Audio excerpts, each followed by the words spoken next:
Arab masih memanas. Bukan hanya perang di Gaza antara Israel dan Hamas, ataupun saling tembak antara Israel dan Hizbullah di Lebanon. Kini, kekerasan muncul antara Israel dan kelompok Houthi di Yaman. Ini yang selalu jadi pertanyaan.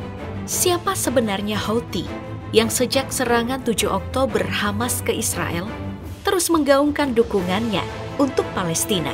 Sebenarnya, publik mulai mengenal Houthi ketika kelompok ini muncul sebagai oposisi Presiden Yaman, Ali Abdullah Saleh, di tahun 2003. Dan saat bergabung dalam gerakan Intifada Yaman pada tahun 2011. Yang pada akhirnya, Houthi berhasil mengontrol sebagian besar wilayah utara Yaman, termasuk Sanaa. Houthi sebenarnya muncul sebagai pemain yang tidak terduga dalam perang yang berlangsung di jalur Gaza. Israel lebih mewaspadai militan Hizbullah karena punya basis militer yang kuat. Tindakan Houthi sejauh ini bertujuan hanya untuk memperkuat solidaritas mereka dengan perjuangan Palestina dan poros perlawanan. Tapi di tengah meningkatnya kekerasan Israel ke Gaza, Houthi dengan serius terus menargetkan wilayah Israel sampai agresi terhadap Gaza berhenti. Posisi Yaman yang ideal, baik secara politik maupun geografis, terlebih, pangkalan militer Israel di pulau-pulau Eritrea di Laut Merah bagian selatan, dekat dengan pantai Yaman, justru menguntungkan Houthi untuk melakukan serangan simbolis terhadap Israel. Sebenarnya, pilihan intervensi Houthi dalam perang Israel di Gaza dibatasi secara geografis yang cukup jauh. Tapi, Houthi bisa menjadikan Laut Merah sebagai alatnya untuk mengintervensi Israel dengan menargetkan kapal-kapal Israel yang melintas. Frekuensi serangan Houthi ke kapal-kapal logistik dan pengangkutan di Laut Merah cukup merepotkan Israel dan sekutunya.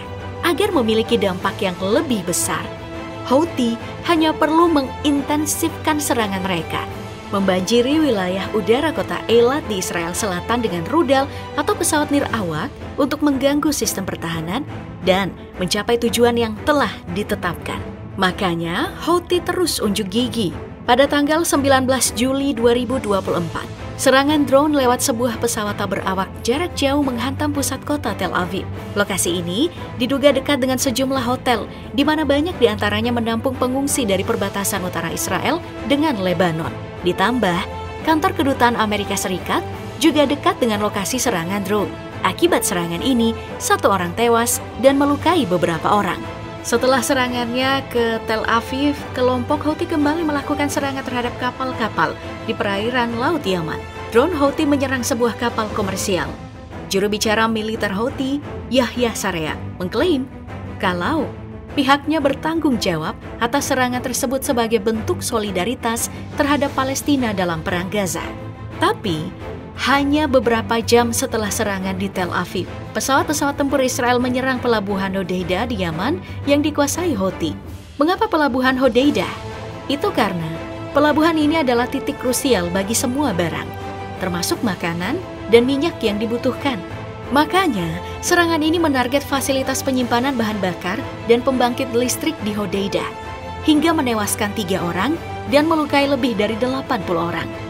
Serangan yang dilakukan Israel ke pelabuhan Hodeidah disebut sebagai salah satu operasi terjauh dan terlama yang pernah dilakukan oleh Angkatan Udara Israel. Alasannya, karena Israel harus terlebih dahulu melewati langit Arab Saudi.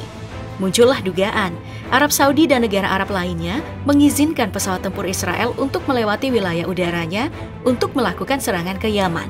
Meski begitu, pihak Arab Saudi tetap menepis kalau negaranya telah memberikan izin untuk pesawat tempur Israel melewati langit negaranya. Ada fakta di balik serangan Houthi ke Tel Aviv. Dilindungi pertahanan udara berlapis, Israel gagal mencegah drone yang menghantam Tel Aviv dan ini sangat jarang terjadi. Salah satu yang jadi sorotan utama dalam serangan Houthi di Tel Aviv adalah kegagalan sistem radar. Tapi pihak Houthi mengklaim drone yang diluncurkan ke Tel Aviv adalah drone baru. Kengerian akibat drone Houthi pun menyebar ke seluruh Israel. Houthi menyebut drone ini bernama Yafa atau Jaffa. Yafa adalah drone multiguna jarak jauh yang dirancang dengan canggih. Yafa juga dilengkapi hulu ledak berkekuatan tinggi serta sistem canggih yang mampu menghindari radar dan pertahanan udara musuh. Dan satu hal yang pasti, Drone ini punya kemampuan canggih untuk mengelabui radar dan pertahanan udara musuh. Houthi mengklaim kalau drone ini adalah hasil buatan sendiri. Namun, juru bicara pasukan pertahanan Israel IDF, Daniel Hagari mengatakan, model drone itu adalah Sama-3 yang diproduksi oleh Iran. Ini adalah drone versi jarak jauh dengan panjang 2,7 meter dan lebar sayap 4,5 meter. Drone Sama-3 disebut punya jangkauan 1.500 km dengan membawa muatan peledak. Jika jangkauan Sama-3 hanya 1.500 km, bagaimana cara Sama-3 menjangkau Tel Aviv yang jaraknya itu sekitar 2.300 km dari Yaman? Itu karena Houthi bersama dengan Iran diduga memutakhirkan mesin pesawat dan mengurangi peledak yang dibawanya, sehingga memungkinkan drone menempuh jarak yang sangat jauh. Sementara itu, Israel menyerang pelabuhan Hodeidah dengan menggunakan jet tempur F-15. Ini adalah jet tempur taktis supersonik segala cuaca yang dirancang untuk menciptakan dan mempertahankan superioritas udara dalam pertarungan di langit. Keunggulannya, salah satunya bisa membawa sampai 13 ton muatan sehingga F-15 ini punya lebih banyak cadangan senjata untuk membombardir Houthi.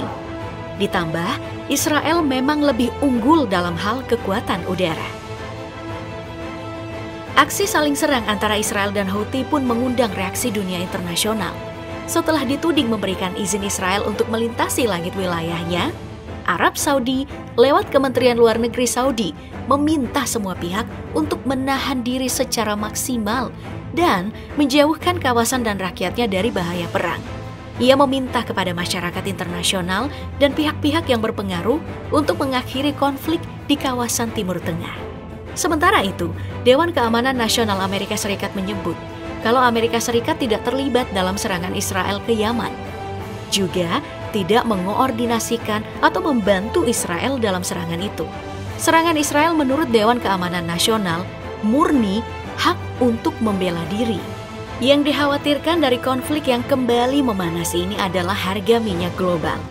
Pada akhir tahun 2023, serangkaian serangan drone yang dilakukan Houthi terhadap kapal-kapal komersial yang melintasi Laut Merah membuat banyak harga minyak global jadi naik.